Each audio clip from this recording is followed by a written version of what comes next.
তুমি ঢাকায় কোথায় যাচ্ছ বলো? মানে আমার বোনের বাসায়, দিদির বাসায়, মিরপুর। তো যাই ওখানে। তো এখন ভাত টাত খাবো, নাস্তা মানে ভাত খাবো দুপুরে, সকালে এখন নাস্তা করিনি। গাইস, আশা করি সকালেই ভালো আছেন। তো আমি এই মাত্র ভ্লগ স্টার্ট করলাম। কালকে হচ্ছে চতুর্থ ডোজটা নিয়েছিলাম। এই হাতটা, যে হাত দিয়ে মানে ফোন ধরে আছে বুঝছেন, এই হাতটা প্রচুর ব্যথা হয়ে আছে। আজকে সকালবেলা আব্বুর মাল আসছিল, কিন্তু আমি যাইতে পারিনি কারণ আমার হাত খুব ব্যথা বুঝছেন।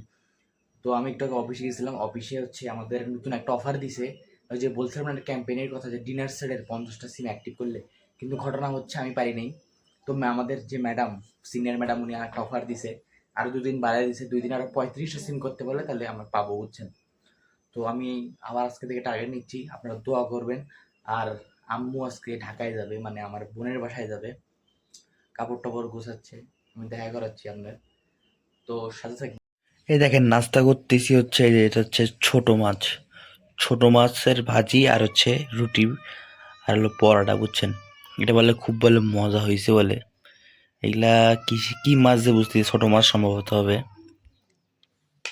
অফিসে গেছিলাম হচ্ছে সিম নেওয়ার জন্য বুঝছেন, আমার সিম শেষ হয়ে গেছে, এই জন্য অফিস থেকে সিম নিয়ে এখন বাসার দিকে যাচ্ছি। এই দেখেন আম্মু আজকে ঢাকায় যাবে, ঢাকায় যাওয়ার জন্য কাপড় গোছাচ্ছে। তুমি ঢাকায় কোথায় যাচ্ছ বলো? মেয়ের বাসায়। কার বাসায়? মেয়ের বাসায়, মানে আমার বোনের বাসায়। দিদির বাসায়, মিরপুর। তো যাই, ওখানে কয়দিন থাকবা? 1 মাস। কয় মাস? 1 মাস। 1 মাস? নাতি দেখার জন্য যাচ্ছি। ও মানে নাতিক দেখতে যাচ্ছ? তাহলে আমরা কি রান্না করে খাবো? ফ্রিজে যা থাকবে সব রান্না করবার, খাবা সবই তো রেখে যাবো। তাহলে যাবা কবে? আজকে? আজকে সন্ধ্যায়। আব্বু আর তুমি? হুম। ঠিক আছে, যাও, সমস্যা নাই।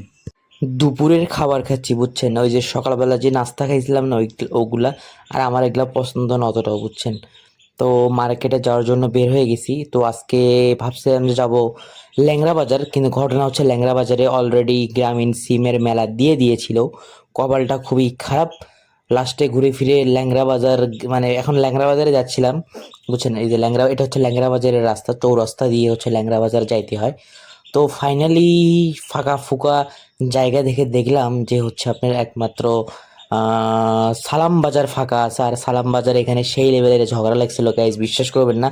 দুইজন মাছ ব্যবসায়ীর মধ্যে মানে বসা নিয়ে আর কি সেই লেভেলের গ্যাঞ্জাম, এমনকি লাস্টে মারামারি পর্যন্ত হয়ে গেছিলো বুঝছেন। আর আমার বিশ্বাস করবেন না, এই মারামারির মধ্যে আমার ছাতাটাও আজকে ভেঙে গেছে, মাথা মতো আমার হ্যাং হয়ে গেছিলো বুঝছেন।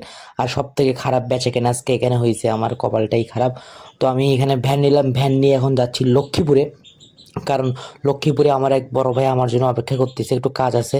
তো কাজটা সেরে গাইবান্ধা পৌঁছে গেলাম বুঝছেন। একটু বাজারে গেছিলাম, বাজারে যাই আলু নিলাম, আর সাবান শেষ হয়ে গেছিলো, সাবান নিলাম। সো রিক্সা নিয়ে বাসায় আসলাম। বাসায় এসে মনে করেন যে এই দেখেন আমার বউ হচ্ছে, কাছে নিয়ে আসুন একটু জুম করে হালকা। আমার বউ হচ্ছে আমার জন্য স্পেশাল পায়েস রান্না করছে বুঝছেন। পায়েসটা কিন্তু খুব মজা হয়েছে, আর আমার পায়েস খুব ফেভারিট। মনে করেন যে ফাটাফাটি ফাটাফাটি। ধন্যবাদ। আসলাম বুঝছেন, আজকে যেখানে গেছিলাম মানে সালাম বাজার এটা হচ্ছে লক্ষ্মীপুরে, কিন্তু কপালটা খারাপ, আজকে পুরা মারা খাইছি, কোনো কাজ হয়নি, টাকা নষ্ট, লস আর কি বুঝছেন। যাই হোক, ভিডিওটা যদি ভালো লাগে অবশ্যই আমার ইউটিউব চ্যানেলটা মুহিব ভাই সাবস্ক্রাইব করে দিবেন, লাইক করবেন, শেয়ার করবেন। ভালো থাকবেন, গুড নাইট।